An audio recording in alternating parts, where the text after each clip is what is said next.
ചിലത് വിട്ടേച്ചു പോകണം, ചിലത് ഉപേക്ഷിച്ചിട്ട് പോകണം, ചിലതിനെ വെട്ടിക്കീറി കത്തിച്ച് ഉള്ള കാളയെ കറി വെച്ച് കൊടുത്തിട്ട് പോകണം.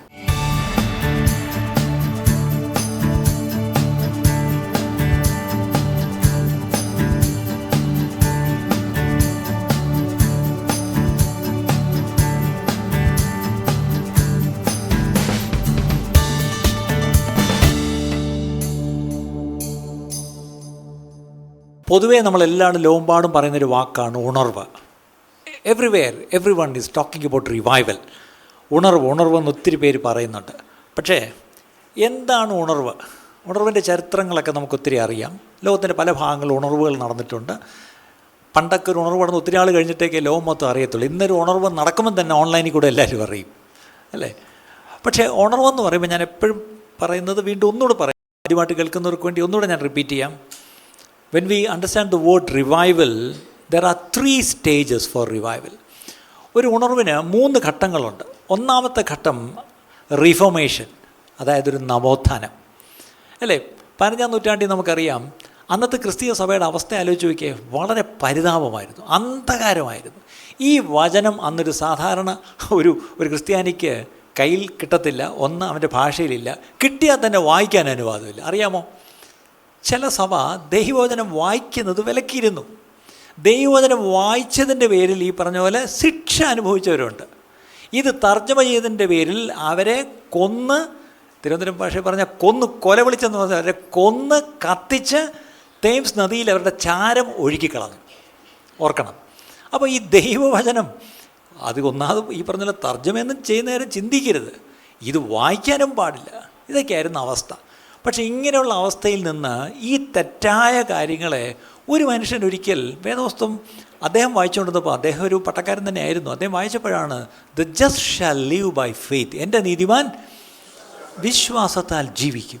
അവിടെ തുടങ്ങി പെട്ടെന്ന് പരിശുദ്ധാത്മാവ് പുള്ളിയുടെ ഉള്ളിൽ ചില ബോധ്യങ്ങൾ കൊടുത്തു, ചില ചോദ്യങ്ങൾ കൊടുത്തു. അദ്ദേഹം ചോദ്യങ്ങളെല്ലാം കൂടെ എഴുതി അദ്ദേഹം വിറ്റൻബർഗ് പള്ളിയിൽ ചെന്നിട്ട് അതിൻ്റെ വാതിൽക്കൽ ആണിയടിച്ചു വെച്ചു കുറേ ചോദ്യങ്ങൾ. അത് ആ ആണിയടിച്ചത് ശരിക്കും പറഞ്ഞാൽ ലോകത്തെ മൊത്തം ഒന്ന് കുലുക്കി, ക്രിസ്തീയ സഭയെ, പ്രത്യേകിച്ച് അന്നത്തെ കത്തോലിക്ക സഭയെ കുലുക്കി. അതുകൊണ്ട് എന്ത് പറ്റി? ഒരു വലിയ നവോത്ഥാനം അന്ന് തുടങ്ങി, ഒരു നവോത്ഥാന പ്രസ്ഥാനമായിട്ട് അന്ന് ഈ റിഫോർമേഷൻ അല്ലെങ്കിൽ റിഫോർമേഷൻ മൂവ്മെൻറ്റ്സ്, അല്ലെങ്കിൽ അതിലൂടെ നമുക്ക് വേണേൽ പറയാം ഒരു പ്രൊട്ടസ്റ്റൻ്റ് മൂവ്മെൻറ്റ് അങ്ങോട്ട് മുന്നോട്ട് വന്നു. പിന്നീട് നമുക്കറിയാം 15, 16, 17, 18 നൂറ്റാണ്ടുകളിലൊക്കെ പ്രൊട്ടസ്റ്റൻ്റ് മിഷണറിമാർ, അല്ലെങ്കിൽ അവർ ലോകമ്പാടും പോയി, പേരുകളൊന്നും ഞാൻ ആരുടെയും പറയുന്നില്ല, ലോകമ്പാടും ഈ സുവിശേഷം പോയി. അപ്പം ഈ റിഫോർമേഷനിൽ സംഭവിക്കുന്നത് bringing back the pure doctrine and truth, ഈ ദൈവവചനത്തിൻ്റെ സത്യം മടങ്ങി സഭയിലേക്ക് വന്നു. ഞാനിന്ന് രാവിലത്തെ സർവീസിൽ ഞാൻ പറയായിരുന്നു, എൻ്റെ പിതാവിൻ്റെ സ്ഥലപ്പേര് ഞാൻ പറയുന്നില്ല, അവിടെ അന്ന് എൻ്റെ വല്യപ്പച്ചൻ കോട്ടയത്ത് പോയി ഒരു ബൈബിൾ വാങ്ങിച്ചുകൊണ്ട് വന്ന് വീട്ടിൽ വെച്ചു.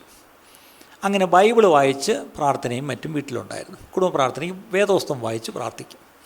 അതുകൊണ്ട് അന്ന് അവിടെയുള്ള ക്രിസ്തീയ ഭവനങ്ങളിൽ എന്തെങ്കിലും ഒരു ക്രിസ്തീയ പ്രാർത്ഥനയോ ചടങ്ങോ ഒരു മരണമോ ഒക്കെ ഉണ്ടാകുമ്പം ആരെങ്കിലും ഓടി ഈ വീട്ടിൽ വന്ന് ഇവിടുന്ന് ബൈബിൾ എടുത്തുകൊണ്ട് പോകും. പോയിട്ട് അതവിടെ ഉപയോഗിച്ചിട്ട് അതുപോലെ തിരിച്ചുകൊണ്ട് വീട്ടിൽ കൊടുക്കും. ഇന്നത് കേൾക്കുമ്പോൾ നിങ്ങൾക്ക് ചിരി വരുന്നില്ലേ? ആലോചിച്ച് നോക്കിയേ. അന്ന് ആ ദേശത്ത് ഒരു വീട്ടിൽ ഒരു ബൈബിൾ, അത് എല്ലാ വീട്ടിലും അല്ല, ഞങ്ങളുടെ വല്യപ്പച്ചൻ്റെ ഒരു ബൈബിൾ കൊണ്ടുവന്നുകൊണ്ട് ഒരു ബൈബിൾ ഉണ്ടായിരുന്നു, അല്ലേ? ഇന്ന് ആലോചിച്ച് നോക്കിയേ, നിങ്ങളുടെ തന്നെ വീട്ടിൽ എത്ര ബൈബിളുണ്ട് പറഞ്ഞേ. ഞാൻ ഒരു കാര്യം കൂടെ പറയാം, ഈ പൊടിയടിച്ച് അവിടെ ഷെൽഫിലിരിക്കുന്ന ഈ ബൈബിളുകളെല്ലാം കൂടെ ന്യായവിധി ദിവസത്തിൽ അവിടെ വരും, വന്നിട്ട് സാക്ഷി പറയും. ഇന്ന് സാക്ഷിയെ പറ്റി കേട്ടല്ലേ? ഈ ബൈബിൾ വന്ന് സാക്ഷ്യം പറയും, ഇവൻ എന്നെ അവിടെ പൊടിയടിച്ച് അവിടെ വെറുതെ വെച്ചിരിക്കുകയായിരുന്നു, ഒരിക്കൽ പോലും ഇവനൊന്ന് തുറന്ന് വായിക്കുമോ, എന്നെ ഒന്ന് എൻ്റെ അടുത്ത് പോലും വന്നിട്ടില്ല എന്ന് ഈ വേദപുസ്തകം ഉൾപ്പെടെ അവിടെ ഒന്ന് സാക്ഷ്യം പറയും. അതുകൊണ്ട് ദയവായി ഇന്ന് നമ്മുടെ കയ്യിലേക്ക് ഇഷ്ടംപോലെ വേർഷൻസും ട്രാൻസ്ലേഷൻസും സൈസും ഒക്കെ ഉള്ള പല പല ബൈബിളുകളും, ഫാൻസി ബൈബിൾസ് വരെ ഇപ്പം നമ്മുടെ കയ്യിലുണ്ട്. പിന്നെ ബാക്കി ഡിവൈസസിലെല്ലാം ബൈബിളാണ്. പക്ഷേ ഇതൊന്നുമില്ലാത്തൊരു കാലം ഉണ്ടായിരുന്നു എന്നുള്ള കാര്യം മറക്കരുത്. അപ്പം നവോത്ഥാനത്തിലൂടെ സത്യം അല്ലെങ്കിൽ ദൈവവചനം മടങ്ങി സഭയിലേക്ക് വന്നു. രണ്ടാമത് നമുക്കറിയാം, വചനം വന്നു, രക്ഷിക്കപ്പെടാൻ തുടങ്ങി, ഈ പറഞ്ഞ കാര്യമൊക്കെ ശരിയാവും, വചനം വായിക്കാൻ തുടങ്ങി. പക്ഷേ എവിടെയോ ഈ വചനം വന്നെങ്കിലും ഒരു ശക്തിയില്ല. അപ്പോഴാണ് 19-ാം നൂറ്റാണ്ടിൽ താങ്ക് ഗോഡ് ദൈവകൃപയാൽ അസൂസ സ്ട്രീറ്റിലൊരു റിവൈവൽ ഉണ്ടായി. ആ റിവൈവൽ അസൂസ സ്ട്രീറ്റിൽ ഒന്നുകൂടൊന്ന് ജ്വലിച്ചു എന്ന് മാത്രമേ ഉള്ളൂ. ശരിക്കും പറഞ്ഞാൽ പെന്തക്കോസ്ത് നാളിലാണ് ആ ഉണർവ് ഉണ്ടായത്. ആ മാളിക മുറിയിൽ 120 പേര് പരിശുദ്ധാത്മാവിനായി കാത്തിരുന്നപ്പോൾ അവരുടെ മേൽ ദൈവം അയച്ചു പരിശുദ്ധാത്മാവിനെ. അങ്ങനെയാണ് ആദ്യത്തെ റിവൈവൽ ഉണ്ടായത്. പക്ഷേ അത് 19-ാം നൂറ്റാണ്ടിൽ അമേരിക്കയിൽ ഈ പറഞ്ഞ അസൂസ സ്ട്രീറ്റ് എന്ന് പറഞ്ഞാൽ അവിടെ ഒരു ബൈബിൾ കോളേജിൻ്റെ മുകളിലായിരുന്നു ശരിക്കും പറഞ്ഞാൽ. പക്ഷേ അവിടെ ഉണ്ടായ ഒരു റിവൈവൽ അതെന്ത് പറ്റി? ആ റിവൈവലിന് bringing back the life and vigour, അതായത് ആ ദൈവശക്തി മടക്കിക്കൊണ്ടുവന്നു. അപ്പം ദൈവവചനം ആദ്യം വന്നു, തൊട്ടുപുറകെ ആര് വന്നു? ദൈവശക്തി വന്നു. ദൈവവചനവും ദൈവശക്തിയും കൂടെ ഒന്നിച്ച് പോകുമ്പോഴാണ് ആലോചിക്കുക, അവിടെ ജീവനുണ്ട്, അവിടെ സത്യമുണ്ട്, ജീവനുമുണ്ട്. ഇന്ന് ദൈവസഭയിൽ ആ ശക്തി ഉണ്ടെങ്കിൽ തീർച്ചയായിട്ടും ഈ വചനം ശക്തമായി പ്രഘോഷിക്കപ്പെടും. ശക്തിയോടുകൂടി ദൈവവചനം ഘോഷിച്ചാൽ ആ വചനം ചെല്ലുന്നിടത്ത് അത് ജീവൻ ഉണ്ടാക്കും, അല്ലേ? അതിന് സംശയം ഒന്നും വേണ്ട. പക്ഷേ ഇന്ന് മൂന്നാമത് റിവൈവലിൻ്റെ അടുത്തൊരു സ്റ്റേജാണ്, അതാണ് ഞാൻ എടുത്തെന്ന് പറയാൻ പോകുന്നത്. The next stage of revival is actually restoration. എന്താണ്? പുനഃസ്ഥാപിക്കപ്പെടും, ചിലത് പുതുക്കിപ്പണിയപ്പെടും. അതായത് bringing back the pattern and structure to the former state. ആദിയിൽ എങ്ങനെ ആയിരുന്നുവോ, ദൈവം എങ്ങനെ മനസ്സിൽ കണ്ടിരുന്നുവോ, ആദിമസഭ എങ്ങനെ ഉണ്ടായിരുന്നുവോ, അപ്പോസ്തല കാലഘട്ടത്തിൽ എങ്ങനെയായിരുന്നുവോ അതുപോലൊരു ഘടനയിലേക്കും ഒരു മാതൃകയിലേക്കും ദൈവസഭയെ മടക്കി കൊണ്ടുവരുന്നതാണ് റിസ്റ്റോറേഷൻ. അപ്പോഴേ നമുക്ക് ഈ റിവൈവലിൻ്റെ ഒരു പൂർത്തീകരണം പറയാൻ പറ്റും. ഇന്ന് നമ്മൾ റിവൈവൽ കേൾക്കുമ്പോൾ എവിടെയെങ്കിലും കുറേ കൂടുതൽ ബഹളം കേൾക്കുമ്പോൾ റിവൈവൽ അല്ലേ? ബഹളം കേട്ടിടത്തല്ല നമ്മൾ റിവൈവൽ ഓടിച്ചെല്ലരുത്. അങ്ങനെ ബഹളം കേട്ടിടത്തൊക്കെ ഓടിച്ചെല്ലുമ്പോഴത്തേക്ക് നമ്മളങ്ങ് എത്തുമ്പോഴത്തേക്ക് ബഹളം കെട്ടടങ്ങും. അതാണ് വേറൊരു പ്രശ്നം, അല്ലേ? ഒരു റിവൈവലിസ്റ്റ് അല്ലെങ്കിൽ റിവൈവൽ പ്രീച്ചർ റിവൈവൽ കൊണ്ടുവന്ന ആ പ്രീച്ചർ പോകുമ്പോൾ റിവൈവലും അങ്ങ് പോകും, അല്ലേ? അപ്പം അതൊന്നുമല്ല കാര്യം. കർത്താവ്, അതായത് മണവാളനായ ക്രിസ്തു ഇനി എന്തായാലും തൻ്റെ മണവാട്ടിയെ ചേർക്കുവാൻ വരുമെന്ന് നമ്മളെല്ലാം വിശ്വസിക്കുന്നു. ആ മണവാട്ടി ആരാ? ദൈവസഭ. ഇന്നത്തെ ഈ അവസ്ഥയിൽ നിങ്ങൾ തന്നെ ഒന്ന് പറ, ഇത്രയും വില കൊടുത്ത് തൻ്റെ ജീവനെ കൊടുത്ത് വിലയ്ക്ക് മേടിച്ച്, അല്ലേ, ആ മണവാട്ടിയെ ചേർക്കാൻ കർത്താവ് എന്തുകൊണ്ട് വരുന്നില്ല എന്ന് നമുക്ക് മനസ്സിലായി. മണവാട്ടിയോട് ഒരുങ്ങിയിട്ടില്ല. ഇനി അബദ്ധത്തിലെങ്ങാനും മണവാളൻ ഇനി കാത്തിരുന്ന് മടുത്ത് പിതാവ് പറഞ്ഞു മോനെ പോയി കൂട്ടിക്കൊണ്ടുപോവാ എന്നെങ്ങാനും പറഞ്ഞ് മണവാളൻ പെട്ടെന്നെങ്ങാനും വന്നാൽ ആ മണവാട്ടിയുടെ അവസ്ഥ ആലോചിച്ച് നോക്ക്. ഈ ഒരു ഓഞ്ഞ മണവാട്ടിയെ കൊണ്ടുപോകാനാണോ കർത്താവ് വരുന്നത്? അല്ല. മലയാളത്തെ നല്ലൊരു വാക്ക് വേറെ കിട്ടാത്തതുകൊണ്ടാണ് അങ്ങ് പറഞ്ഞത്. കാര്യം പിടികിട്ടില്ല, അത് മതി. കർത്താവിന് മണവാട്ടിയെ പറ്റി ഈ വേദോസ്തം പറയുന്നുണ്ട്. എങ്ങനെയുള്ള മണവാട്ടിയാന്ന്? ശുദ്ധയും ശുഭ്രവും, പിന്നെ അവൾ ശരിക്കും പറഞ്ഞാൽ അവൾ നിഷ്കളങ്കയായിരിക്കും, അല്ലേ? അവൾ ഏറ്റവും വിശുദ്ധമായി തന്നെ സൂക്ഷിക്കുന്നവളായിരിക്കും. അവൾ ഏറ്റവും തന്നെ അവൾ അലങ്കരിക്കും. എന്തുകൊണ്ടൊക്കെ അലങ്കരിക്കുന്നതെന്നൊക്കെ ബൈബിളിലുണ്ട്. അപ്പോൾ അതുപോലെ മണവാളന് വേണ്ടി മാത്രം തൻ്റെ ജീവിതം മാറ്റിവെച്ച് ആ മണവാളൻ്റെ വരവിന് വേണ്ടി മാത്രം ഒരുങ്ങി ആ മണവാളനെ കാണണം, ആ മണവാളനെ മാത്രം പ്രസാദിപ്പിച്ചുകൊണ്ട് മറ്റെത്ര ചാരന്മാർ അവിടെ എവിടെയും കണ്ണും കാലും കാണിച്ചാലൊന്നും വീഴത്തില്ല. കാര്യം ഞാൻ എൻ്റെ പ്രിയനെപ്പോലെ സുന്ദരനായി ഞാൻ ആരെയും കാണുന്നില്ല, ഞാൻ മേലെ ഇനി കാണാനും പോകുന്നില്ല എന്നും പറഞ്ഞാൽ മണവാളനെ പ്രസാദിപ്പിച്ചുകൊണ്ട് മണവാളൻ്റെ വരവിനായി ഒരുങ്ങി വിളക്കിൽ എണ്ണയും എടുത്ത് കാത്തിരിക്കുന്ന ഒരു മണവാട്ടി. ഇനി പറ, അങ്ങനൊരു മണവാട്ടിയാണോ ഇന്നത്തെ സഭ? അപ്പം നിങ്ങൾ ആലോചിച്ചപ്പോൾ ഞാൻ നേരത്തെ പറഞ്ഞ വാക്കുമായിട്ട് ചേരുന്നുണ്ട്. അതുകൊണ്ട് സഭയൊന്ന് റിസ്റ്റോർഡ് ആവണം പ്രിയപ്പെട്ടവരെ. We need A restoration. ദൈവസഭ ഒന്ന് ഫോർമർ സ്റ്റേറ്റിലേക്ക്, അതായത് ആദിയിൽ കർത്താവ് എന്തുദ്ദേശിച്ചിരുന്നുവോ ആ ഒരു മാതൃകയിലേക്കും ഘടനയിലേക്കും ദൈവസഭ മടങ്ങി വരണം. അത് വിശ്വസിക്കുന്ന രാമൻ പറഞ്ഞേ. ഇന്ന് നമ്മൾ ദൈവസഭയിൽ പലതും ചെയ്യുന്നുണ്ട്. വി ഹാവ് എ സ്ട്രക്ചർ, ഇല്ല എന്ന് പറയണ്ട. ഇപ്പം തന്നെ ഈ ആരാധനയിൽ ഒരു സ്ട്രക്ചറുണ്ട്, ശരിയാണ്. പക്ഷേ ഈ സ്ട്രക്ചറൊക്കെ തുറന്നു പറയാം, ഇറ്റ്സ് മാൻ മെയ്ഡ്, മനുഷ്യനുണ്ടാക്കിയ സ്ട്രക്ചറാണ്. അല്ലെങ്കിൽ ഈ സ്ട്രക്ചറിനെ നമ്മൾ വേണേൽ വിളിക്കാം ഒരു ട്രഡീഷനാണ്. ഇപ്പം I come from a Pentecostal tradition. അപ്പം നാച്ചുറലി എൻ്റെ മനസ്സിൽ കിടക്കുന്ന ഒരു പെന്തക്കോസ്റ്റ് ഒരു പാരമ്പര്യത്തിൽ കിടക്കും. നിങ്ങൾ പലരും പല പാരമ്പര്യങ്ങളിൽ നിന്ന് വരുന്നവരായിരിക്കും. അപ്പം നിങ്ങളെല്ലാം ആ ബാഗേജും ക്യാരി ചെയ്തുകൊണ്ടാണ് വരുന്നത്. Some are good and some are not good. ചിലത് നല്ലതാണ്, ചിലത് നല്ല അല്ല. പക്ഷേ പ്രശ്നം, നമ്മൾ ഈ പറയുന്ന സഭാ കുടിവരകളും സഭാ രീതികളും ഒക്കെ തന്നെ എവിടെയെങ്കിലുമൊക്കെ കടമെടുത്തതാണ്. ഫോർ എക്സാമ്പിൾ, നമ്മുടെ പല കാര്യങ്ങളും വെസ്റ്റേൺ ഒരു കൾച്ചറുണ്ട്, ശരിയല്ലേ? ഞാൻ രാവിലത്തെ ആരാധന പറഞ്ഞു, ഒന്നുകൂടെ പറയാം, പറയുന്നത് തെറ്റാണെന്ന് എനിക്കറിയത്തില്ല. ഒരിക്കൽ നമ്മുടെ ബ്രാഞ്ച് ചർച്ചിൽ ഒരു കല്യാണം നടത്തണം. അപ്പോൾ അവരെന്നോട് പറഞ്ഞു, പാസ്റ്ററെ വന്ന് കല്യാണം നടത്തി തരണം. ഞാൻ പറഞ്ഞു, ആരാണ് പെൺകുട്ടി, ആരാണ് പയ്യനും പെണ്ണും ആരാ? അത് ഞങ്ങളുടെ ചർച്ചിൽ തന്നെയാണ്. അവർ പാവപ്പെട്ടവരാണ്, ഒരു കോളനിയിലാണ് താമസിക്കുന്നത്. അപ്പോൾ ഞാൻ പറഞ്ഞു, രണ്ടുപേരും രക്ഷിക്കപ്പെട്ടവരാണോ സ്നാനപ്പെട്ടവരാണോ? ഈ പറഞ്ഞ പോലെ മുന്നേ കല്യാണം കഴിച്ചവരൊന്നും അല്ലല്ലോ, ഒരു ഇൻ്റർവ്യൂ എല്ലാം കഴിഞ്ഞ്. അപ്പം അവർ പറഞ്ഞൊരു കാര്യം ചെയ്യാം, ഞങ്ങൾ രണ്ടുപേരെയും പാസ്റ്റർ അടുത്ത് കൊണ്ടുവരാം, പാസ്റ്ററിനെ സംസാരിച്ച് നോക്കുക, എന്നിട്ട് നടത്തിയാൽ മതി. ശരി, അവർ രണ്ടുപേരെയും ഒരിക്കൽ കൊണ്ടുവന്നു. സംസാരിച്ച് നോക്കുമ്പം അവൻ ഗൾഫിൽ ജോലി ചെയ്യുന്നൊരു പാവപ്പെട്ട പയ്യൻ, ഈ കുട്ടിയൊരു ഓക്കെ. ഞാൻ പറഞ്ഞു, സന്തോഷം. എവിടെ വെച്ചാൽ കല്യാണം? അത് ഞങ്ങളുടെ കോളനി എന്ന് പറഞ്ഞാൽ അറിയാമല്ലോ, ഒരു വലിയ ആൾക്കാരല്ല, അവരുടെ ഒരു സ്ഥലം. അപ്പോൾ അവർക്കൊരാഗ്രഹം, ഞങ്ങളുടെ പ്രദേശത്ത് ഞങ്ങളുടെ വീടിൻ്റെ മുറ്റത്തൊരു പന്തലിട്ട് ഞങ്ങളുടെ കല്യാണം അവിടെ വെച്ച് നടത്തിയാൽ ഞങ്ങളുടെ കൂട്ടത്തിലുള്ള എല്ലാവരും വരും, അപ്പോൾ അവർക്കെല്ലാം കല്യാണത്തിൽ പങ്കെടുക്കുക, അതൊരു സാക്ഷിയാവും എന്നുള്ളതാണ് അവരുടെ ഉദ്ദേശം. ഞാനും ആലോചിച്ചപ്പോൾ എക്സലൻറ്റ്, അത് മതി, അതിൻ്റെ ആവശ്യമുള്ളൂ. വലിയൊരു ഓഡിറ്റോറിയം ഹോളും ഒക്കെ വാടകയ്ക്ക് എടുത്ത് വെറുതെ കാശ് കളയണ്ട. വീടിൻ്റെ മുറ്റത്തൊരു പന്തലിട്ട് നടത്താൻ പറ്റുക. വീടിൻ്റെ മുറ്റമെന്ന് പറഞ്ഞാൽ ആ കോളനിയിൽ അവർക്ക് വലിയ വീടൊന്നുമില്ല. ശരി, അപ്പോൾ കല്യാണം നടത്താൻ സന്തോഷമായിട്ട് ഞങ്ങൾ ഇവിടുന്ന് പോയി. അവിടെ ചെന്നപ്പോഴാണ് ഞാനൊരു കാര്യം മനസ്സിലാക്കിയത്. Now shall be all rise up four, നമുക്കെല്ലാവർക്കും മണവാട്ടി ബ്രൈഡൽ മാർച്ചിന് വേണ്ടി എഴുന്നേറ്റിരിക്കാം. അപ്പോൾ എല്ലാവരും എഴുന്നേറ്റ്. ഞാൻ പറഞ്ഞു, എവിടെ ബ്രൈഡൽ മാർച്ച്? നോക്കിയപ്പം ആ പാവം കുട്ടി ഒരു എടുത്താൽ പൊങ്ങാത്ത ഗൗണും ഒക്കെ ഇട്ടുകൊണ്ട് വരുന്നു. അതിന് തൊട്ട് മുമ്പ് മണവാളൻ അവൻ ഈ പറഞ്ഞൊരു വലിയ സൂട്ടും ഒക്കെ ഇട്ടു. സൂട്ടും ഗൗണും ഒക്കെ നല്ല കാര്യം തന്നെ. പക്ഷേ എനിക്ക് അവിടെ ഇരുന്നുകൊണ്ട് സങ്കടം തോന്നി, വേറെ ഒന്നും കൊണ്ടല്ല. അവർ പാവപ്പെട്ടവരായതുകൊണ്ട് ഒരു സൂട്ട് ഇട്ടിരുന്നോ ഗൗൺ ഇട്ടിരുന്നോ എന്നൊന്നുമല്ല ഞാൻ പറഞ്ഞത്. അവിടുത്തെ ആ ഒരു അന്തരീക്ഷത്തിൽ അവിടെ വന്നിരിക്കുന്ന 99% ആൾക്കാർ അക്രൈസ്തവരാണ്. അവരുടെ മുമ്പിൽ അവിടെ നമ്മൾ കൊടുത്തൊരു മാതൃക, ഈ പറയുന്ന ക്രിസ്തീയത ഒരു വിദേശ ഇറക്കുമതി മതമാണ്. എൻ്റെ ജീവിതത്തിൽ ആദ്യമായിട്ട് ഞാനിങ്ങനെ കുനിഞ്ഞിരുന്നു അവിടെ. ആരുടെയും കുറ്റമല്ല. അവർക്ക് ആ മണവാട്ടിക്ക് ഒരു ഗൗൺ ഇടണമെന്ന് തോന്നി. അവളുടെ ആയുസിൽ ഒരു ദിവസമല്ലേ കിട്ടുന്നത്, കല്യാണ ദിവസം. അവൾ ഇട്ടുകൊണ്ട് വന്നു, അവനും ഒരു സൂട്ടും ഒക്കെ തെച്ചിട്ടുകൊണ്ട് വന്നു.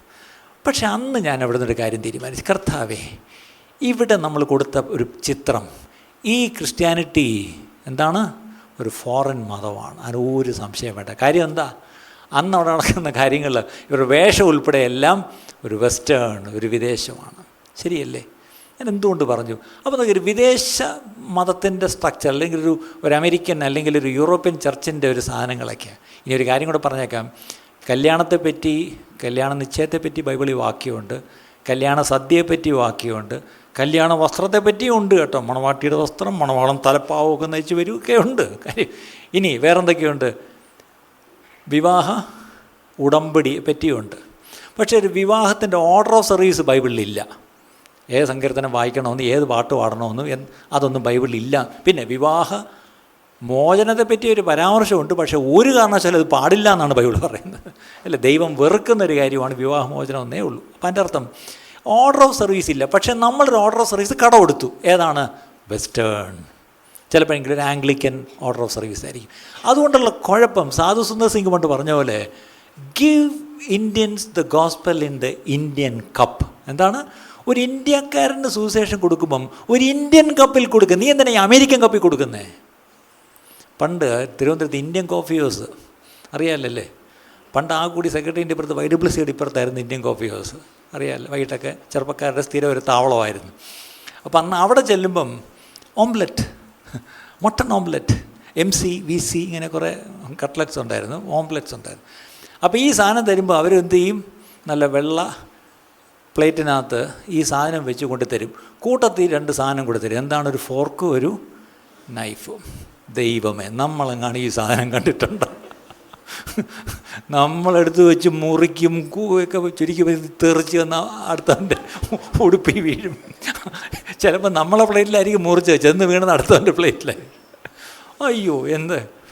പക്ഷേ നമുക്കിത് അറിഞ്ഞുകൂടാന്ന് സമ്മതിക്കാൻ പറ്റുമോ? അതും പറ്റത്തില്ല. അപ്പം നമുക്ക് പരിചയമില്ലാത്ത സാധനങ്ങൾ, ശരിക്കും പറഞ്ഞാൽ പരിചയമില്ലാത്ത ഒരു പടച്ചിട്ട ദാവീദ് ഇട്ടുകൊണ്ട് പോയപ്പം ദാവീദ് തന്നെ അവസാനം പറഞ്ഞു, ഇതെനിക്ക് ശീലമില്ല, ഒന്ന് ഊരിത്തരുമോ എന്ന് പറഞ്ഞ് ഊരി കൊടുത്തപ്പോഴാണ് പിന്നെ ആൾ ഫ്രീ ആയത്. അല്ലേ? ആ ഫ്രീ ആയിട്ട് പോയതാണ് ശരിക്കും പറഞ്ഞാൽ, തനിക്ക് ശീലമുള്ള രീതി പോയതാണ് ഗോലിയാത്തിനെ വീണ്. ഗോലിയാത്തിനെ പ്രസംഗിക്കുകയല്ല കേട്ടോ. എനിക്ക് ദാവീദും ഗോലിയാത്തും ഭയങ്കര പേടിയാണ്. കാര്യം ഞാനൊത്തിരി കളിയാക്കിയിട്ടുണ്ട്, ഈ ദാവീദും ഗോലിയാത്തും മാത്രമേ നിങ്ങൾക്ക് ഉള്ളൂ എന്ന് പറഞ്ഞ പോലെ. നമ്മൾ ക്രിസ്ത്യൻ ക്രിസ്ത്യാനിറ്റി എന്ന് പറഞ്ഞതൊരു വിദേശ മതമാണ് എന്ന് നമ്മൾ ഇന്നും നമ്മുടെ ചുറ്റുമുള്ള ഒത്തിരി പേര് തെറ്റിദ്ധരിക്കുകയല്ല. ശരി, അവരുടെ മുമ്പിൽ കാണിച്ചിരിക്കുന്ന മൊത്തം നമ്മളിതാ. ഇതൊന്ന് മാറ്റിയെടുക്കണമെങ്കിൽ ആ ഒറിജിനൽ പാറ്റേണിലേക്കും സ്ട്രക്ചറിലേക്കും ദൈവസഭ മടങ്ങി വരണം. എത്ര പേരെ രാമയം പറയും? ശരി, ഞാൻ കാര്യത്തിലേക്ക് വരാം. ഇന്ന് നമുക്കറിയാം, revival is always God send or heaven send. ഉണർവ് എപ്പോഴും ദൈവം അയക്കുന്നതാണ്. ഇത് ആദ്യം മനസ്സിലാക്കും. മനുഷ്യർക്ക് ഉണർവ് ഉണ്ടാക്കിയെടുക്കാൻ പറ്റത്തില്ല. ഇതെന്ത് എത്ര പേരാരും മനസ്സിലാക്കും? നമ്മളെല്ലാം കൂടെ ചേർന്നൊരു ദിവസം നമുക്ക് നാളെ തൊട്ടൊരു ഉണർവ് തുടങ്ങിക്കളയാം എന്ന് പറഞ്ഞാൽ പറ്റത്തില്ല. ദൈവം അയക്കുന്നതാണ് ഉണർവ്, അല്ലേ? രണ്ടാമത്തെ കാര്യം വളരെ പ്രധാനപ്പെട്ടൊരു കാര്യമാണ്. What happens in a revival എന്ന് ചോദിച്ചാൽ, revival makes the presence of God real. ദൈവ സാന്നിധ്യം വളരെ യഥാർത്ഥമായി അനുഭവിക്കാൻ കഴിയും ഒരു ഉണർവിൽ. അതിനെത്ര പേര് രാമയം പറയും? ഇന്നത്തെ പ്രശ്നം, നമ്മളിപ്പോൾ ആരാധനയ്ക്ക് നിങ്ങളെല്ലാവരും വന്നു, നിങ്ങൾ എന്ത് പ്രതീക്ഷിച്ചാണ് വരുന്നതെന്ന് ചോദിച്ചാൽ എനിക്കറിയാം. ഒരു നല്ല ആരാധന പ്രതീക്ഷിച്ച് വരുന്നു, നല്ല ദൈവത്തെ പാടി നമുക്ക് സ്തുതിക്കണം, നല്ല ദൈവവചനം കേൾക്കണം, നല്ല കൂട്ടായ്മ ഉണ്ടായിരിക്കണം, പിന്നെ ഒടുവിൽ ഈ പറഞ്ഞ പോലെ നല്ല ഭക്ഷണം കഴിച്ച് നമുക്ക് വീട്ടിൽ പോകണം സന്തോഷമായിട്ട്. ഇത്രയൊക്കെ നമ്മൾ പ്രതീക്ഷിക്കുന്നുള്ളൂ. പക്ഷേ വേദപുസ്തകത്തിൽ പുതിയ നിയമത്തിൽ തന്നെ ഒരു പുതിയ നിയമ സഭയെപ്പറ്റി പറഞ്ഞ പൗലോസ് പറയുന്നുണ്ട്, അവിശ്വാസികൾ ആരെങ്കിലും കയറി വന്നാൽ അവരെന്തു പറയും പോലും, ഇവിടെ ദൈവമുണ്ട്, ഞങ്ങളോ അറിഞ്ഞില്ല. അപ്പോൾ അതിൻ്റെ അർത്ഥം ഒരു ദൈവ സാന്നിധ്യം, ഒരു real presence of God expect ചെയ്തുകൊണ്ടല്ല ഇന്നൊരു ആവറേജ് ക്രിസ്ത്യൻ പള്ളി വരുന്നത്. അത് ആവറേജ് ക്രിസ്ത്യൻ അല്ല, average so called born again believer പോലും ഒരു ദൈവ സാന്നിധ്യവും പ്രതീക്ഷിച്ചല്ല വരുന്നത്. അതിനൊരു ഉദാഹരണം പറയാം. ഒരിക്കലൊരു കോളേജ് പഠിക്കുന്ന ഒരു വിശ്വാസി പയ്യൻ, അവൻ ഹോസ്റ്റലിലായിരുന്നു. അവനോട് അപ്പനമ്മയും പറഞ്ഞിട്ട് ഞായറാഴ്ച കൃത്യമായിട്ടും കുളിച്ച് ഒരുങ്ങി രാവിലെ പള്ളിയിൽ പോയിക്കാണ്. അവൻ കൃത്യമായിട്ട് പള്ളിയിൽ പോകും, നല്ല പയ്യനാണ്. അപ്പോൾ അവൻ്റെ റൂംമേറ്റ് ഒരു തല്ലിപ്പൊളി പയ്യനായിരുന്നു. അവനാണെങ്കിൽ എപ്പോഴും ഉറക്കവും അവൻ ഈ പറഞ്ഞ പോലെ. അപ്പോൾ ഒരു ഞായറാഴ്ച രാവിലെ എഴുന്നേറ്റ് കുളിച്ച് ഉടുപ്പൊക്കെ ഇട്ട് ബൈബിളൊക്കെ എടുത്തിട്ട് സൈക്കിളും ചവിട്ടി പള്ളിയിൽ പോകാൻ നിൽക്കുമ്പം ഇവൻ ഒരുങ്ങിക്കൊണ്ടിരിക്കുമ്പം അവൻ ഉറക്കം വേണ്ടിയിട്ട്, ഡേ ഇന്ന് ഞാനും നിൻ്റെ കൂടെ പള്ളിയിൽ വരുന്നുണ്ട്. അയ്യോ, അവനെ ഒരിക്കലും പള്ളിയിൽ വിളിച്ചിട്ടുമില്ല, അവൻ വരുമെന്ന് വിചാരിച്ചുമില്ല. പക്ഷെ അവൻ താഴെ പള്ളിയിൽ വരാൻ എനിക്ക് ഒരു മിനിറ്റ്, നീ പൊക്കളല്ലേ ഞാനും കൂടെ വരുമെന്ന് പറഞ്ഞ് ഇവൻ ഓടിച്ചെന്ന് പല്ല് വെച്ച് ഇവനും വന്ന് സൈക്കിളിൽ കയറി ഇവൻ്റെ കൂടെ അങ്ങ് പള്ളിയിൽ വന്നു. എന്തായാലും ഒരു ആത്മാവിനെ കിട്ടിയല്ലേ, ഇവൻ ചവിട്ടി കൊണ്ടുപോവാ സൈക്കിളിലൂടെ. അപ്പം പോകുന്ന വഴിക്ക് ഇവനിങ്ങനെ പ്രാർത്ഥിക്കുക. എന്താണ്? ഇവൻ ഇന്ന് വരെ പള്ളിയിൽ പോകുന്നതിന് മുമ്പ് പ്രാർത്ഥിച്ചിട്ടില്ല, ഇന്ന് അവൻ പ്രാർത്ഥിക്കുന്നുണ്ട്. എന്താണ്? ആ ഉറക്ക അന്യഭാഷ പറയുന്ന അമ്മച്ചി ഇന്ന് കാണല്ലേ. 2, ആ ഉറക്ക പാട്ട് പാടുന്ന മറ്റേ ആ പുള്ളി ഇന്ന് വരല്ലേ. പിന്നെ ആ തമ്പേറടിക്കുന്ന ആൾ ഇച്ചിരി കുറച്ചടിക്കണേ സൗണ്ട്. പിന്നെ ഞങ്ങളുടെ പാസ്റ്റർക്ക് ഒരു മൈക്ക് അങ്ങോട്ട് എടുത്ത് വെച്ച് കുറേ അലർച്ചയുണ്ട്, ഇന്ന് അങ്ങനെ ഇച്ചിരി സുബോധത്തോടെയൊക്കെ ഒന്ന് മൈക്കൊക്കെ എടുത്ത് സംസാരിക്കണേ. ഇവനിങ്ങനെ ഓരോ ഐറ്റം ബൈ ഐറ്റം പ്രാർത്ഥിച്ചുകൊണ്ടാണ് പോകുന്നത്. പക്ഷേ ആ ചർച്ചിൻ്റെ ആ സ്ട്രീറ്റ് തിരിഞ്ഞപ്പോഴേ ശബ്ദം ഇരട്ടിയായിട്ടൊന്ന് കേൾക്കാം. അപ്പോഴേ ഇവൻ്റെ ഗ്യാസ് പോയി. അപ്പോഴത്തേക്ക് ഇവൻ്റെ ദൈവത്തിൻ്റെ ദേഷ്യമായി. വേണ്ടല്ലോ, ഞാൻ നട്ട ഒരുത്തനെ വലിയ വേദനയും പിടിച്ചുകൊണ്ട് വരുമ്പം ഇതാണ് അവസ്ഥ. ഇങ്ങനെയുള്ളൊരു അവസ്ഥയിലോട്ട് ഇവന് ജന്മത്ത് തിരിച്ചു വരുമോ? എന്തായാലും ഇവനങ്ങ് ദേഷ്യമായി. ഇവൻ സൈക്കിളിലോട്ട് സ്പീഡിൽ ചെന്ന് അങ്ങോട്ട് സ്റ്റാൻഡിട്ട് വെച്ച് ഇവൻ ബൈബിൾ കൊടുത്തിട്ട് കയറി അങ്ങ് പോയി. ഇവൻ കൂടെ ഉണ്ടോയെന്ന് പോലും നോക്കിയില്ല, അവൻ കയറിപ്പോയി. ഇവൻ ചെന്ന് എവിടെ ഒരു മൂല ചെന്നിരുന്ന് അന്ന് ഭയങ്കര വെച്ച. അന്ന് ഇവൻ ആര് വാ പൂട്ടണമെന്നൊക്കെ വിചാരിച്ചോ അവരൊക്കെ ഒന്ന് ഇരട്ടി ശബ്ദത്തിലാണ് ഒരാൾ. ഇവൻ ചെന്ന് മിണ്ടാതെ അവിടെ ചെന്നിരുന്നു. ഇവന് സ്തോത്രം സ്തുതിയൊന്നും വരുന്നില്ല. ഇവനിങ്ങനെ കുനിഞ്ഞ് ദൈവത്തോട് ദേഷ്യപ്പെട്ടിരിക്കുക. എന്തിനാ ഇത്രയും ഒച്ച വയ്ക്കുന്നത്? എന്തിനാ ഇത്ര ഉറക്ക കൈയടിക്കുന്നത്? എന്തിനാ ഇങ്ങനെ ഈ തമ്പേറിട്ട് ഇങ്ങനെ അടിച്ച് പൊട്ടിക്കുന്നത് എന്നൊക്കെ പറഞ്ഞുകൊണ്ട് ഇവൻ ഇങ്ങനെ ഇരിക്കുക. കുറേ കഴിയുമ്പോൾ ഇവൻ ഓർത്ത് കൂടെ ഒരുത്തം വന്നല്ല, അവനെന്തേ? ഇവനിങ്ങനെ പതുക്കെ ഇങ്ങനെയൊക്കെ നോക്കിയപ്പം അവൻ കമന്ന് കിടന്ന് കരയുന്നു. അവൻ എന്താ പറഞ്ഞതെന്നറിയാമോ? ദൈവമേ, ഇവിടെ ദൈവമുണ്ട്, ഞാനോ അറിഞ്ഞില്ല, ഞാനൊരു പാപിയാണ് കർത്താവേ, എൻ്റെ പാപം ക്ഷമിക്കണമേ എന്നവൻ ആലറിക്കൊണ്ട് കരയുന്നു. അവസാനം അന്ന് പ്രസംഗിച്ച് ഈ പറഞ്ഞ പോലെ രക്ഷിക്കപ്പെടാനൊരു അവസരം കൊടുത്തപ്പം ഇവൻ എഴുന്നേറ്റ് കണ്ണീരോടെ മുന്നിൽ പോയി 2 കൈ ഉയർത്തി അവൻ കർത്താവായ യേശു ക്രിസ്തുവിനെ സ്വന്തം രക്ഷിതാവായി സ്വീകരിച്ചു. അതിൻ്റെ അർത്ഥം അന്ന് അവനെ തൊട്ടത്, അന്ന് അവിടുത്തെ പാട്ടും ബഹളവും ഒന്നുമല്ല, ദൈവ സാന്നിധ്യം ഉണ്ടായിരുന്നു. ഇന്ന് നമ്മുടെ ഇടയിലും പാട്ടുമുണ്ട്, ബഹളമുണ്ട്, തമ്പേറുമുണ്ട്, എല്ലാം ഉണ്ട്. അന്നൊരു പാവം കുമ്പനാടെന്ന് മേടിച്ചൊരു തമ്പേറാണ്. ഇന്ന് എത്ര എണ്ണം അതാണ്ട് ഇതിൻ്റെയൊക്കെ സൗണ്ട്. എൻ്റെ അമ്മോ, ഒന്ന് ശരിക്കും അടിച്ചാൽ ഒന്ന് പെരിക്കാലുണ്ടല്ലോ. ഇതൊക്കെ ഇവിടെ നമ്മൾ ഇരിക്കത്തില്ല. പക്ഷേ ഇതൊക്കെ ഉണ്ട്, ഇതൊക്കെ ഉണ്ട്. പക്ഷേ ദൈവ സാന്നിധ്യം പലർക്കും അനുഭവിക്കാൻ കഴിയുന്നില്ല. അതിനാണ് ഞാൻ പറഞ്ഞത് എന്താണ് റിസ്റ്റോറേഷൻ ആവശ്യമാണ്. അതാണ് റിവൈവലിൽ ഈ പറഞ്ഞ പോലെ പുനഃസ്ഥാപനം ഉണ്ടായാൽ ദൈവ സാന്നിധ്യം വരുന്നവർ അനുഭവിക്കും. പിന്നെ നമുക്കിങ്ങനെ കാഷ്വലായിട്ട് ഇരിക്കാൻ പറ്റത്തില്ല. കാര്യം എന്താ? ഞാൻ ദൈവ സാന്നിധ്യത്തിൽ വന്ന് ദൈവ സാന്നിധ്യം അനുഭവിച്ചുകൊണ്ട് ആ ദൈവഭയത്തോടെ ആയിരിക്കും ഞാനായിരിക്കുന്നത്, പ്രിയപ്പെട്ടവരെ, അല്ലേ? ശരിക്കും പറഞ്ഞാൽ ഈ അപ്പോസ്തലപ്രവൃത്തി 2-ാം അധ്യായത്തിൽ നമുക്കറിയാം, പരിശുദ്ധാത്മാവ് വരുന്നതിന് മുമ്പ് ആദ്യം അഗ്നിജ്വാലയ്ക്കൊത്ത് പുലർന്നിരിക്കുന്ന നാവ്, അടുത്ത് കൊടിയ കാറ്റടിക്കുന്നത് പോലൊരു മുഴക്കം, അതൊക്കെ കേട്ടു. പക്ഷേ 2 ദിനവൃത്താന്തം 5-ാം അധ്യായത്തിൻ്റെ 14-ാം വാക്യം, 2 Chronicles chapter 5 verse 14, 2 ദിനവൃത്താന്തം 5-ാം അധ്യായം 14-ാം വാക്യത്തിൽ ഒരു വാക്യമുണ്ട്. ഇത് പഴയ നിയമത്തിലാണെന്ന് ഓർക്കണം. യഹോവയുടെ തേജസ് ദേവാലയത്തിൽ നിറഞ്ഞിരുന്നത് കൊണ്ട് പുരോഹിതന്മാർക്ക് മേഘം നിമിത്തം ശുശ്രൂഷ ചെയ്യേണ്ടതിന് നിൽപ്പാൻ കഴിഞ്ഞില്ല. അല്ലേ? ദൈവാലയമാണ്, അവിടെ ശുശ്രൂഷകൾ ചെയ്യാൻ നിയമിക്കപ്പെട്ട ശുശ്രൂഷകരുണ്ട്, പുരോഹിതന്മാരല്ലേ? പക്ഷെ അവരവിടെ ആസ് യൂഷ്വൽ ശുശ്രൂഷയ്ക്ക് വന്നിരിക്കുക. പക്ഷെ കയറി വന്ന് ശുശ്രൂഷം കൂടെ തുടങ്ങാമെന്ന് വെച്ചപ്പം ആരാണ്ട് പറഞ്ഞ പോലെ നിന്നിട്ട് വേണ്ടേ ശുശ്രൂഷിക്കാൻ. അപ്പോൾ ഞാൻ ചോദിച്ചോട്ടെ, ഇവർക്ക് എന്താ നിൽക്കാൻ കഴിയാത്ത? അവിടെ എഴുതിയിട്ടുണ്ട്, മേഘം ദ ഷെക്കേന വെയിറ്റ് ഓഫ് ഗ്ലോറി.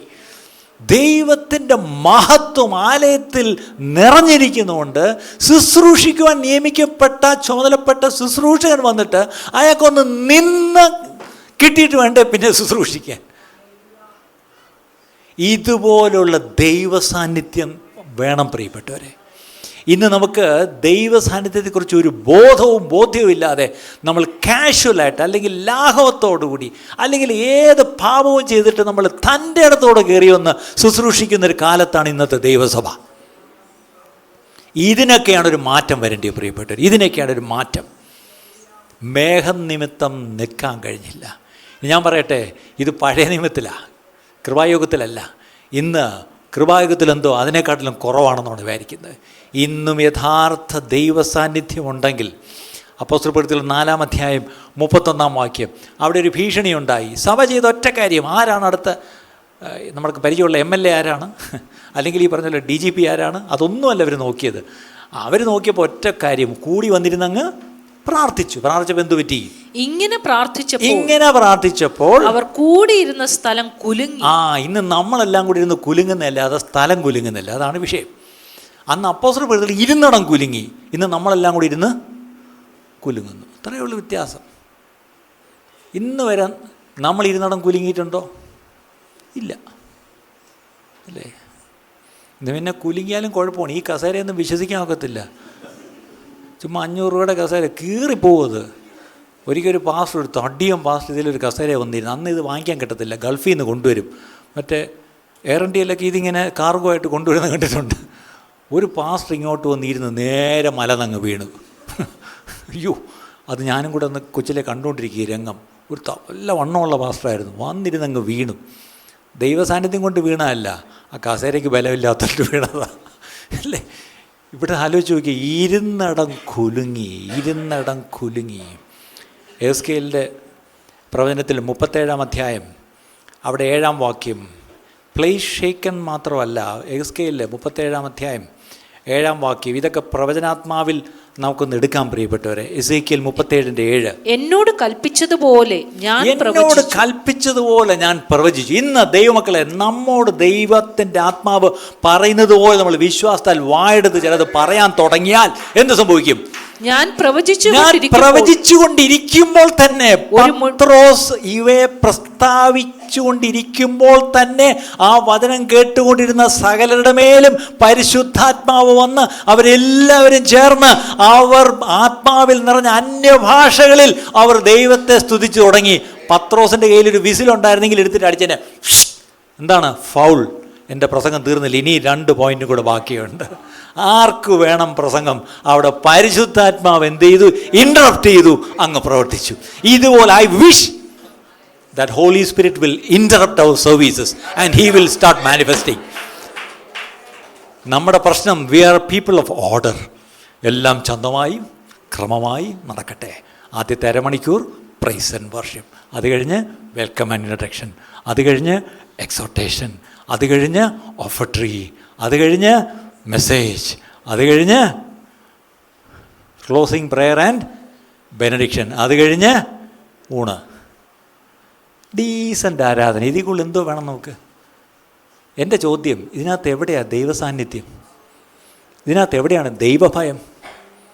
ഇതിനകത്ത് എവിടെയാണ് ഈ പറഞ്ഞ പോലെ ഉള്ളങ്ങളിൽ മാറ്റം വരുന്നത്?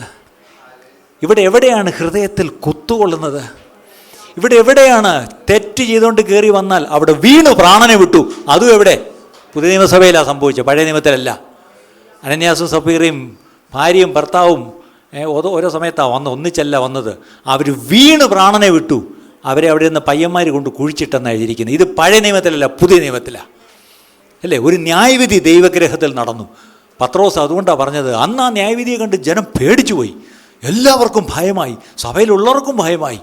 പക്ഷേ കുറച്ച് നാളത്തേക്ക് ദൈവഗ്രഹത്തിൽ ന്യായവിധി ഒന്ന് സസ്പെൻഡ് ചെയ്ത് വെച്ചിരിക്കാൻ തോന്നുന്നു. പക്ഷെ പത്രോസ് പറഞ്ഞു, ദൈവഗ്രഹത്തിൽ ദൈവത്തിൻ്റെ ന്യായവിധി തുടങ്ങുവാൻ സമയമായി. അതിൻ്റെ അർത്ഥം അന്ത്യകാല ന്യായവിധി അല്ല, തീർച്ചയായിട്ടും ഒരു ജഡ്ജ്മെൻ്റ് ഉണ്ടാവും. ആ ജഡ്ജ്മെൻറ്റ് എന്തിനാണെന്നറിയാമോ? അത് നമ്മളെ ശിക്ഷിച്ച് കൊള്ളുകയല്ല, ദൈവഭയത്തെ മടക്കിക്കൊണ്ടുവന്ന് ഒരു ഗ്ലോറിയസ് ചർച്ചിനെ പ്രിപ്പയർ ചെയ്ത് മണവാളം വരുമ്പോൾ ഒരു മഹത്വമുള്ള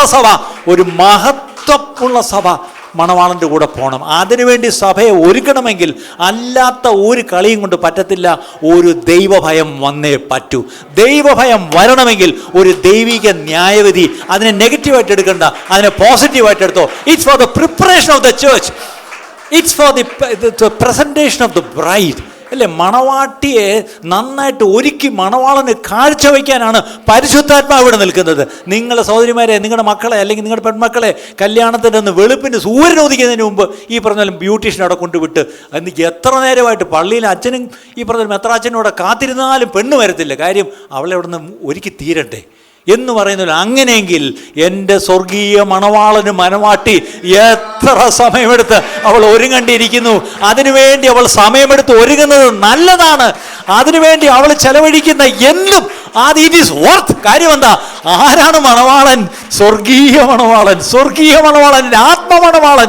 അവൻ എന്നെ മാത്രം ചേർക്കുവാനായി വരുമ്പോൾ അവന് വേണ്ടി ഒരുങ്ങുക എന്ന് പറഞ്ഞാൽ അതിനുവേണ്ടി ചെലവഴിക്കുന്ന ഒന്നും സമയം ഉൾപ്പെടെ വിട്ടുകളയേണ്ട എന്ത് വന്നാൽ എന്ത് വിട്ടുകളഞ്ഞാലും അത് ഒരിക്കലും ഒരു നഷ്ടമല്ല. കാര്യം ഇറ്റ് ഈസ് വർത്ത്.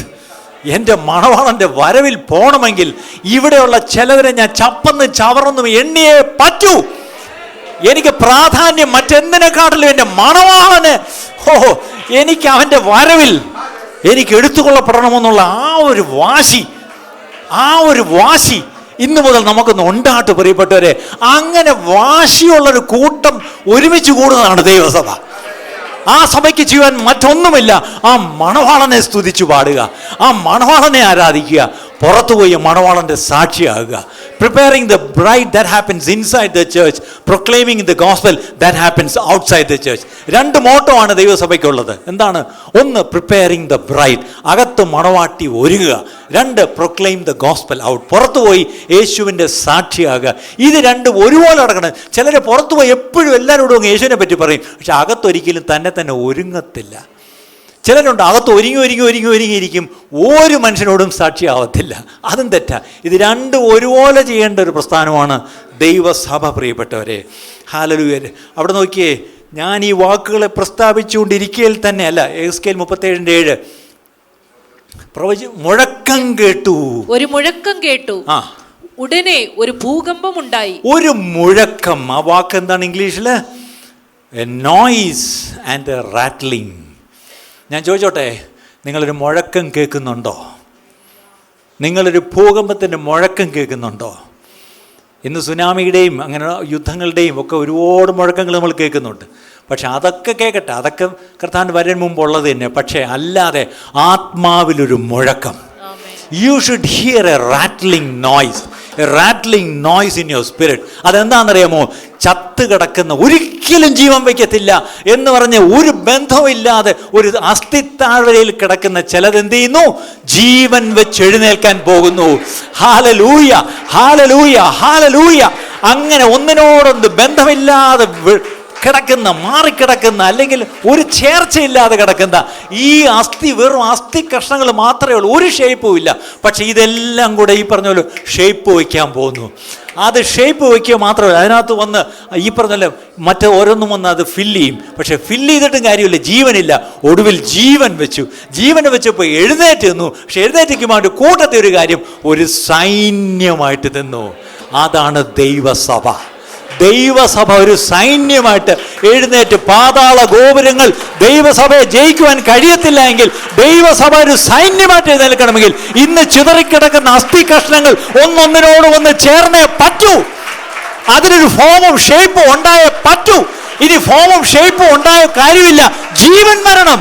ഹല്ലേലൂയ, ജീവൻ വരണം. പക്ഷെ ജീവൻ വന്നെങ്കിൽ അടുത്തത് എന്തിനായിട്ട് ഈ സൈന്യത്തെ എഴുന്നേൽപ്പിച്ച് നിർത്തിയിരിക്കുന്നുവോ ആ സൈന്യം പാതാള ഗോപുരങ്ങളെ ജയിച്ചു കീഴടക്കിക്കൊണ്ട് ഈ സൈന്യം മുന്നേറുവാൻ യേശുവിന്റെ നാമത്തിൽ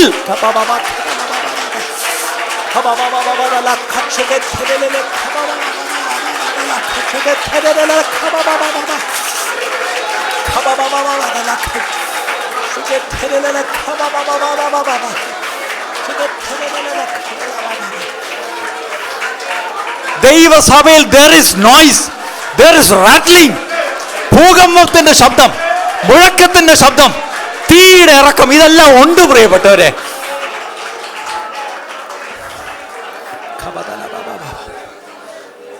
ഒരു മൂമെന്റും ഒരു ശബ്ദവും ഇല്ലാത്തൊരു സ്ഥലമുണ്ട്. അതിനോട് പറയാനുണ്ട് ഡെത്ത് സൈലൻസ്, അല്ലെങ്കിൽ ഡെത്ത് സൈലൻസ് എന്ന് പറയാം. എവിടെയാ?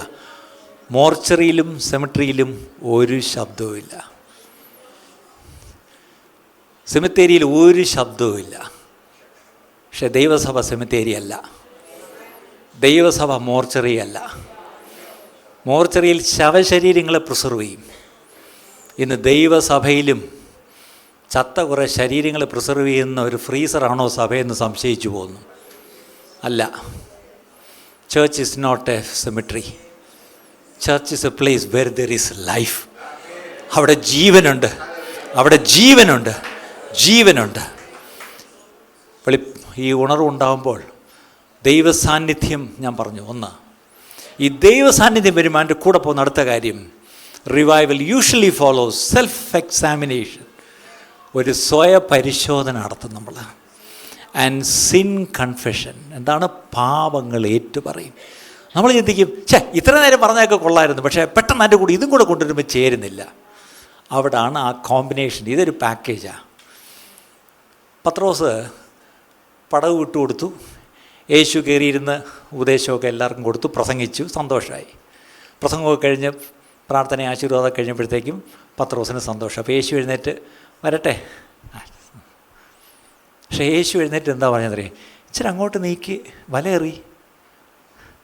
ഉടനെ പത്രോസിൻ്റെ മുഖമൊക്കെ ഒരുമാതിരിയായിട്ട്, ഒന്നും തോന്നരുത്, ഞാനിവിടുത്തുകാരനാ, ഈ തൊഴിൽ ചെയ്യുന്നവനാ, എനിക്കിവിടുത്തെ കടൽ നല്ലോണം അറിയാം, സമയം ഇത്രയായി, ഈ സമയത്തൊന്നും ഞങ്ങൾ വിലയേറിയാറില്ല.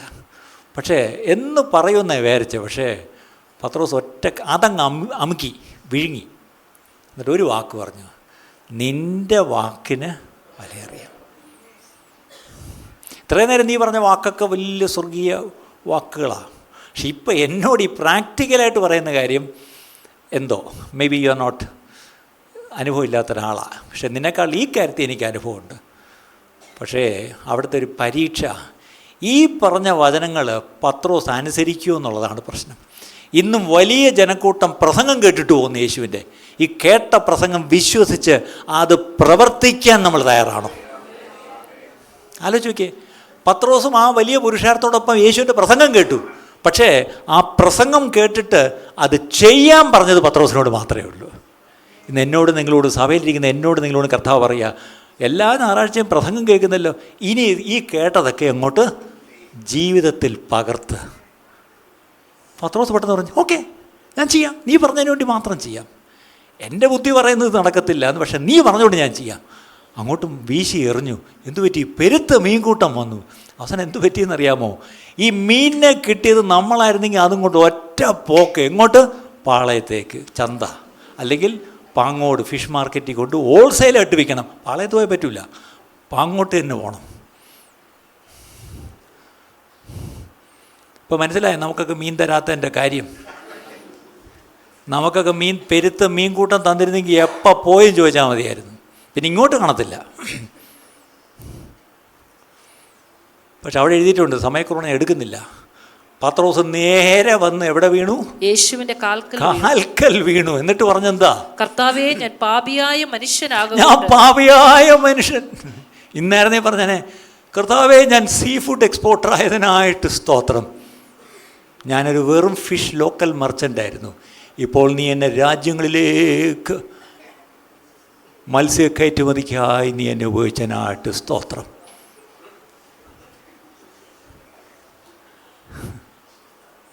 നമ്മൾ വേണമെങ്കിൽ ഫിഷറീസിന് പേര് വിടും.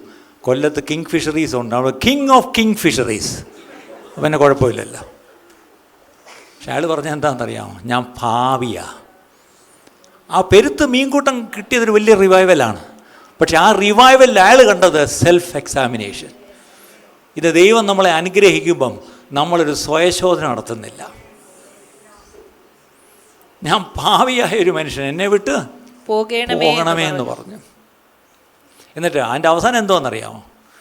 പത്രോസ് വള്ളവും വലയും എല്ലാം വിട്ടിട്ട് എങ്ങോട്ട് പോയി? യേശുവിൻ്റെ പുറകെ പോയി. ഇന്ന് ദൈവം ഒരു ഉണർവ് വയ്ക്കുമ്പം യേശുവിൻ്റെ പുറകെ പോകാൻ നമ്മളുണ്ടോ? ചിലത് വിട്ടേച്ച് പോകണം, ചിലത് ഉപേക്ഷിച്ചിട്ട് പോകണം, ചിലതിനെ വെട്ടിക്കീറി കത്തിച്ച് ഉള്ള കാളയെ കറി വെച്ച് കൊടുത്തിട്ട് പോകണം. അതിൻ്റെ അർത്ഥം ബേണിങ് യുവർ ബ്രിഡ്ജസ് ബിഹൈൻഡ് എന്ന് പറഞ്ഞാൽ അവിടെ ബ്രിഡ്ജ് ഉണ്ടെങ്കിൽ തിരിച്ചു പോകാനൊരു ടെൻഡൻസി ഉണ്ടാവും. പക്ഷേ ആ പാലം ഞാൻ തകർത്തിട്ട് പോയാൽ തിരിച്ചു പോകണമെന്ന് വിചാരിച്ചാലും അയ്യോ ഇപ്പോഴാണ് ഓർത്ത പാലമില്ല. ഇന്ന് പ്രശ്നം എന്താണെന്നറിയാം, നമ്മളൊക്കെ പാലം അവിടെ തന്നെ വെച്ചിട്ടുണ്ട്. എന്നിട്ട് കൂടെ തിരിഞ്ഞു നോക്കുന്നുണ്ട് പാലം അവിടെ ഉണ്ടോ എന്ന്. എന്നോടും ചിലരൊക്കെ പറയും, ഞങ്ങൾ മെമ്പർഷിപ്പ് കട്ട് ചെയ്തിട്ടില്ല കേട്ടോ, വരിയൊക്കെ ഇപ്പോഴും കൊടുക്കുന്നുണ്ട്. അച്ഛൻ ഈയിടയ്ക്കും വീട്ടിൽ വന്ന് ബർത്ത്ഡേക്ക്. എന്താണെന്നറിയാം, കൂടെ പാലം ഉണ്ടോയെന്നൊന്ന് നോക്കുന്നതാണ്.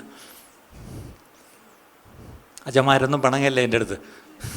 Okay, revival follows a time of self examination and sin confession. ഉണർവുണ്ടാകുമ്പോൾ നമ്മൾ ആരാണെന്ന് ബോധ്യപ്പെടും. 2, ഏറ്റുപറയേണ്ടത് ഏറ്റുപറയും, ഉപേക്ഷിക്കേണ്ടത് ഉപേക്ഷിക്കുകയും ചെയ്യും. എൻ്റെ വാക്കുകൾ ഞാൻ നിർത്താനുള്ള സമയം ഇന്ന് തീരത്തില്ല. കർത്താവ് അനുവദിച്ചാൽ നമുക്കിതിൻ്റെ ബാക്കി ഭാഗം അടുത്ത ആഴ്ച നോക്കാം. ഒരുപാട് നമ്മൾ കേട്ട് നമ്മുടെ ഇൻഫർമേഷൻ ഇവിടെ സ്റ്റോർ ചെയ്യുന്നതിലല്ല കാര്യം. കേട്ടത് അതൊന്ന് പ്രോസസ്സ് ചെയ്യണം. അങ്ങനെയെങ്കിൽ എന്താ നമ്മളിന്ന് കേട്ടത്? What we hear this morning?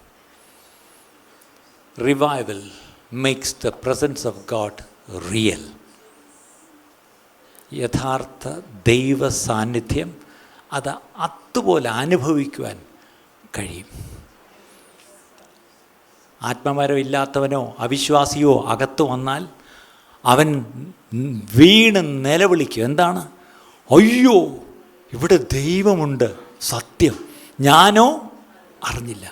അവിശ്വാസിയോ ആത്മമരമില്ലാത്തവനോ ഒന്ന് വീഴുന്നത് നിൽക്കട്ടെ, വിശ്വാസി വീഴുന്നുണ്ടോ എന്ന്. അതിൻ്റെ അർത്ഥം ദൈവ സാന്നിധ്യം ഉണ്ടെന്നുള്ള ബോധ്യത്തിൽ അവൻ ദൈവം ഭാഗം നെടുമ്പാട് വീഴുമോ? അങ്ങനെ ഒരു അവസ്ഥ ദൈവസന്നിധിയിലുണ്ടാവട്ടെ, ദൈവസഭയിലുണ്ടാകട്ടെ. ദിനവൃത്താന്തത്തിൽ നമ്മൾ വായിച്ചല്ലോ, പുരോഹിതന്മാർക്ക് ശുശ്രൂഷിക്കുവാൻ നിൽക്കാൻ കഴിഞ്ഞില്ല. കാര്യം എന്താ? തേജസ് വന്ന് അത്രയ്ക്ക് കൂടാരത്തെ അങ്ങ് നിറച്ചു. പഴയ നിയമത്തിൽ ഈ പറഞ്ഞ അക്ഷരിക തേജസ് ഇറങ്ങി നിറച്ചെങ്കിൽ പുതിയ നിയമത്തിൽ തേജസ്സിൻ്റെ ശുശ്രൂഷയാണ് പുതിയ നിയമത്തിൻ്റെ ശുശ്രൂഷ. അങ്ങനെയെങ്കിൽ ഈ കേരളത്തിലും, ഈ കൊച്ചു കേരളത്തിലും പഴയ പെന്തക്കോസ്ത് അനുഭവങ്ങൾ ഞാൻ കേട്ടിട്ടുണ്ട്. എൻ്റെ കുഞ്ഞുനാളിൽ ചിലതൊക്കെ ഞാനും കണ്ടിട്ടുണ്ട്. അന്നും ഇതുപോലെ അന്നൊന്നുമില്ലായിരുന്നു. അന്ന് ദൈവമക്കൾക്ക് ഒന്നും സ്വന്തമായിട്ടില്ലായിരുന്നു. അവർക്ക് പറയാൻ നല്ല കെട്ടിടങ്ങളില്ല, അവർക്ക് പറഞ്ഞ പോലെ പണമില്ല, പിടിപാടില്ല, ഒന്നുമില്ല. പക്ഷെ ഒന്നുണ്ടായിരുന്നു. എന്താണ്? അവർക്ക് ദൈവഭയം ഉണ്ടായിരുന്നു, ദൈവാശ്രയം ഉണ്ടായിരുന്നു, ദൈവത്തിലുള്ള വിശ്വാസം ഉണ്ടായിരുന്നു. അവർ വിശ്വാസത്തോടുകൂടെ ദൈവഭയത്തോടുകൂടെ ഒരുമിച്ച് കൂടി വന്ന് അവർ ആത്മാവിൽ സത്യത്തിലും ദൈവത്തെ ആരാധിക്കുമ്പോൾ, അവർ ദൈവത്തിനും അന്യോന്യം പങ്കുവയ്ക്കുമ്പോൾ, അവർ വിശ്വാസത്തോട് അന്യോന്യം പ്രാർത്ഥിക്കുമ്പോൾ അവിടെ ദൈവ മഹത്വം വെളിപ്പെടുമായിരുന്നു. അവിടെ ദൈവ മഹത്വം വെളിപ്പെടുമായിരുന്നു. അങ്ങനെയെങ്കിൽ ആ ദൈവ മഹത്വം കർത്താവേ ഞങ്ങളുടെ ഇടയിൽ വെളിപ്പെടണമേ കർത്താവേ എന്ന് പറഞ്ഞ് എത്ര പേര് പ്രാർത്ഥിക്കുക. How many of you pray Lord, won't you manifest yourself, Lord? Won't you manifest yourself, Lord? Won't you manifest yourself, Lord? As you manifested yourself in the early church, ആദിമ സഭയിൽ അങ്ങയുടെ മഹത്വം പരിശുദ്ധാത്മാവിനാൽ കർത്താവേ അങ്ങ് വെളിപ്പെടുത്തിയിരുന്നത് പോലെ കർത്താവേ അങ്ങയുടെ മഹത്വം ഒന്ന് വെളിപ്പെടുത്തുമോപ്പാ. അങ്ങനെ വെളിപ്പെടുത്തുമെങ്കിൽ അതൊരു റിസ്റ്റോറേഷൻ്റെ തുടക്കമാണ് ഞാൻ വിശ്വസിക്കുന്നു. ഒരു യഥാസ്ഥാപനം, ഒരു പുനഃസ്ഥാപനം, ഒരു പുനഃക്രമീകരണം, ഒരു പുതുക്കിപ്പണിയൽ, ഇതൊക്കെ അതിന് ചേർന്ന വാക്കുകളാണ്. അങ്ങനെയെങ്കിൽ ദൈവസഭയിൽ ഒരു പുനഃസ്ഥാപനം നടക്കണം, ഒരു റിസ്റ്റോറേഷൻ നടക്കണം. റിവൈവൽ എന്ന് പറഞ്ഞ് കുറേ ബഹളം അവിടെയോടെങ്കിലും വെച്ചാൽ മാത്രം പോരാ പ്രിയപ്പെട്ടവർ. ബഹളം ആർക്കും വയ്ക്കാം. ഇന്നത്തെ അതിനുള്ള ഏർപ്പാടൊക്കെ നമ്മുടെ ഇതിലൊക്കെ ഉണ്ട്. നല്ല വാട്ട് കൂടിയ സിസ്റ്റമൊക്കെ എല്ലാവർക്കും ഉണ്ട്. അതിലൊക്കെ ഒത്തിരി ബഹളം വയ്ക്കാം. ആ ബഹളത്തെ അപ്പം തന്നെ അപ്ലോഡ് ചെയ്ത് ലോകം മൊത്തം അതങ്ങ് മാർക്കറ്റ് ചെയ്യാൻ വേണമെങ്കിൽ. പക്ഷേ ദൈവ സാന്നിധ്യം വന്നാൽ ഇതൊന്നും അല്ല പ്രിയപ്പെട്ടവരെ. അവിടെ നിൽക്കാൻ കഴിയാത്ത അവസ്ഥയിൽ, പുരോഹിതന്മാർക്ക് അവിടെ നിൽക്കാൻ കഴിയാത്ത അവസ്ഥയിൽ ആയിന്ന് നമ്മൾ കേൾക്കുന്നത് പോലെ എല്ലാ കണ്ണുകളും അടച്ചാട്ട്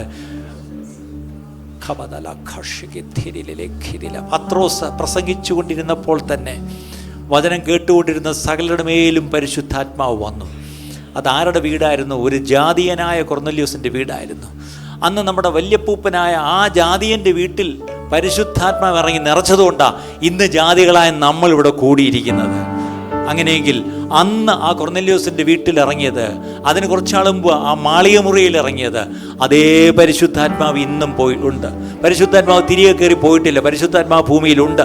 ഇന്നും ആരെല്ലാം പ്രാർത്ഥിക്കുന്നുവോ അവരുടെ പ്രാർത്ഥനയ്ക്ക് ഉത്തരമായി ഈ പരിശുദ്ധാത്മാവ് ഇറങ്ങിയെന്ന് അവരെ നിറയ്ക്കുമ്പോൾ അവർ ഈ പറഞ്ഞ പോലെ പരിസരം മറന്ന് അവർ ദൈവത്തെ സ്തുതിക്കും. എന്തെന്നില്ലാത്തൊരു വലിയ സമാധാനവും സന്തോഷവും ഉള്ളത്തിൽ അവർ അനുഭവിക്കും.